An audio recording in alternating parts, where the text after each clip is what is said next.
Hello and welcome to Climbing Daily. On today's show we're starting off with a 6th send from Magic Wood in Switzerland sent to us by Ben Norman. Now this is part of a mini film, so we took 3 of the best climbs from it to give you guys a bit of a teaser.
Thanks Ben. Make sure you guys click on the link below to watch the full film, and if you've got a 6th send, send us a link to climb@EpicTV.com. Now we've just returned from the ISPO trade show where we've been playing around with a bit of live filming, so we thought we'd show you one super geeky clip from Scarpa. I was talking to Nathan, who works at Scarpa, about how they design the soles of their climbing shoes. Check it out. I was interested in the plastic in the bottom of the sole of these shoes. Can you just tell us a bit about that? Well, the plastic is the first layer that comes under the upper.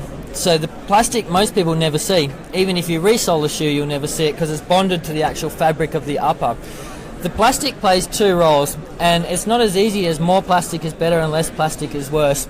It's depending on the characteristics of the shoe. So you can see at the front here we have 2 different types of plastic inside our climbing shoes. We have a TPS and we have a Flexan. TPS is a thermomolded plastic, so it holds its shape.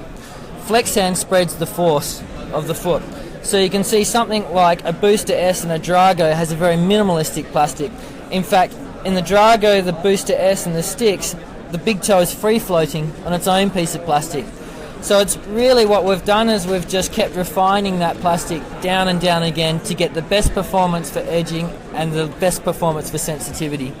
So the different models actually have a sort of like a different plastic in the sole itself? Completely different type of plastic. So you can see like a Boostic, which is our primary edging shoe, has a large piece of plastic Flexan on the forefoot, and it actually curves up and around the sole. So you can imagine if you grab a piece of paper and then you put a curve in it, it becomes even stiffer. Whereas something like a Drago has a very minimalistic piece of plastic just under the big toe and under the toe area, but nothing under the forefoot and the rest of the shoe. And presumably something like the Drago is going to be fairly flexy as well, because there isn't this plastic running all the way through it. Something like the Vapor, which I used to use, much stiffer, I presume, for the whole shoe? Absolutely. It runs from heel to toe, but the beauty of plastic is that you can get a firmness without actually increasing the volume. So you still feel close to the rock, but you get the support under the foot. So unfortunately not me or you, Matt, and probably not Russian ballerinas, and our foots are not really that strong. The plastic allows you to stand on small footholds and spread that force over the whole weight of the foot. So the more plastic and the stiffer we make it, the better it will be for standing on small footholds, but the more you sacrifice in the sensitivity. Hey, if you train for 8 hours, 16 years, you probably have a strong foot and you could use Drago for everything. Well, I'm not sure even that will give me a strong foot. No, I haven't got there yet either. So dude, tell me, you work with these climbing shoes a lot, obviously. Which is the Scarpa shoes that you use? What do you like, and what's the favourite one when you go to the crag? I wouldn't rock up to the crag with less than 4 models. So usually I have 4 climbing shoes in my pack, and I usually have a prototype or something that I'll be testing. So for me, Styx and Margot are certainly the best for standing on small holds. Drago is certainly the best for sensitivity, and I usually find myself in a pair of Instincts in that middle ground. But the more I use multiple pairs of climbing shoes, the more I get to appreciate how specialised our climbing shoes are and how good they are at doing different tasks. If you fancy getting some Scarpa shoes at a great price, we're running a 10% discount code at the EpicTV shop until the 12th of February. Just enter the code SCARPA10 at the checkout to take advantage.